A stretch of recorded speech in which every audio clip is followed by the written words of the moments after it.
Bom pessoal, espero que vocês estejam gostando dos nossos vídeos. Hoje, diante de natureza praticamente inexplorada, vamos falar um pouquinho sobre técnicas exploratórias, também conhecidas por técnicas de diagnóstico ou técnicas de interdependência. Mas antes, por favor, não se esqueça de curtir e compartilhar nosso canal e aguarde nossas novas publicações.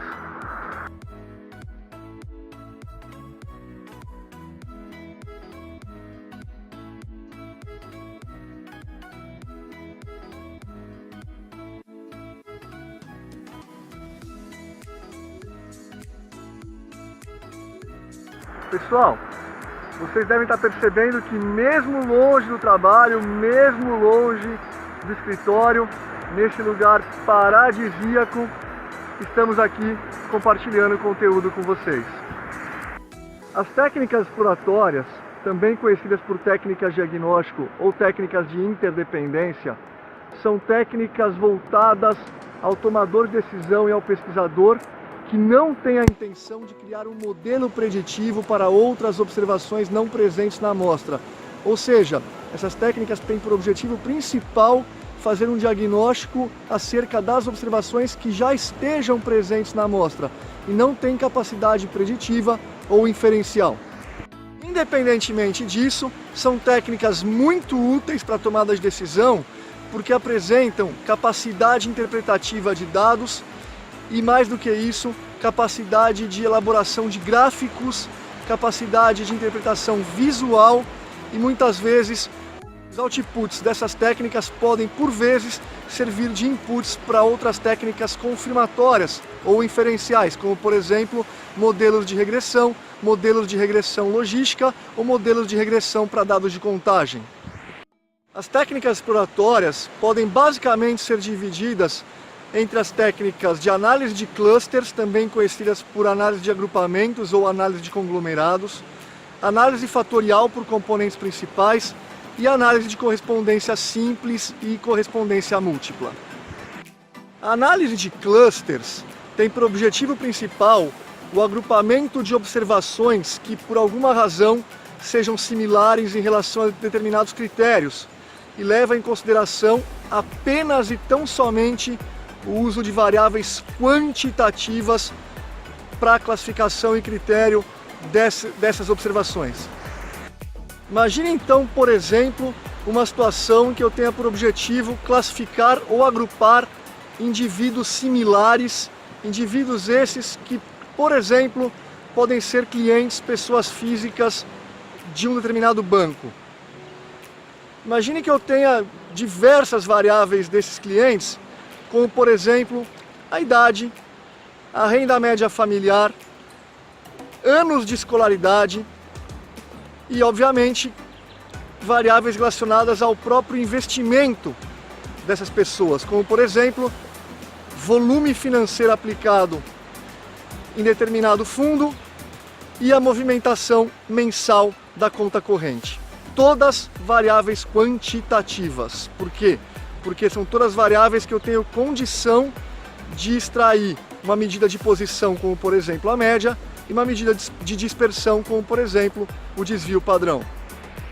Pessoal, a primeira coisa a ser feita é justamente a padronização dessas variáveis, porque elas apresentam unidades distintas. A idade da pessoa é dada em anos, e o volume financeiro movimentado mensalmente é dado em unidades monetárias, por exemplo, em reais. Então, nesse sentido, existe uma técnica de padronização bastante comum chamada Z-scores, em que todas as novas variáveis vão apresentar média 0 e desvio padrão 1. E a partir desse momento eu consigo então criar distâncias entre essas observações a partir desses critérios utilizados. Lembrando que essas variáveis são todas quantitativas e a partir desse momento eu consigo então comparar banana com banana, ou seja, eu consigo colocar todas as variáveis na mesma base, média 0, desvio padrão 1, para poder então fazer o meu agrupamento de observações.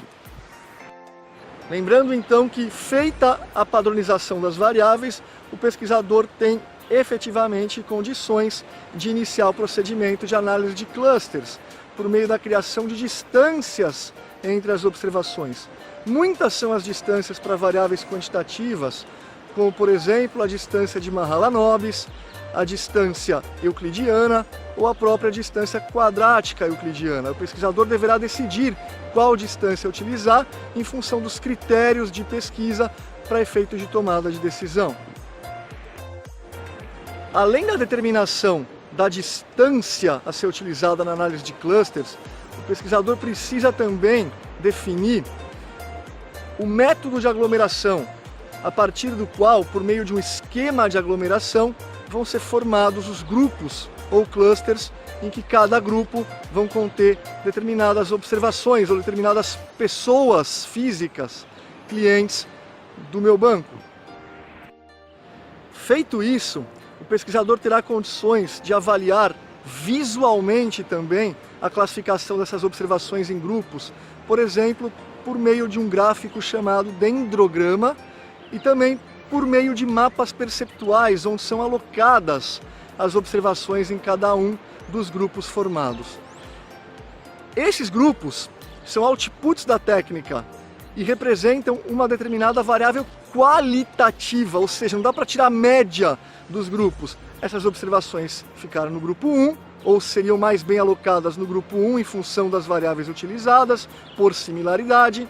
Essas outras observações no grupo 2 e assim sucessivamente. Ou seja, análise de clusters que tem por input variáveis quantitativas, tem por output clusters que representam variáveis qualitativas e que podem ser utilizadas em outras técnicas que falaremos em outros vídeos, que levam em consideração apenas e tão somente variáveis qualitativas.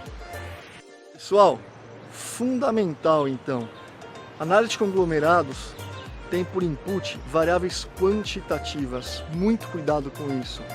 Por que variáveis quantitativas? Porque a partir dessas eu calculo distâncias entre observações. Distâncias. Qual que é a distância entre uma pessoa que tem 3 filhos e uma pessoa que tem um filho só? Distância 2. Qual a distância euclidiana, por exemplo, entre uma pessoa que tem uma renda média familiar de R$5.000 e uma outra que tem uma renda média familiar de R$3.000. Distância R$2.000.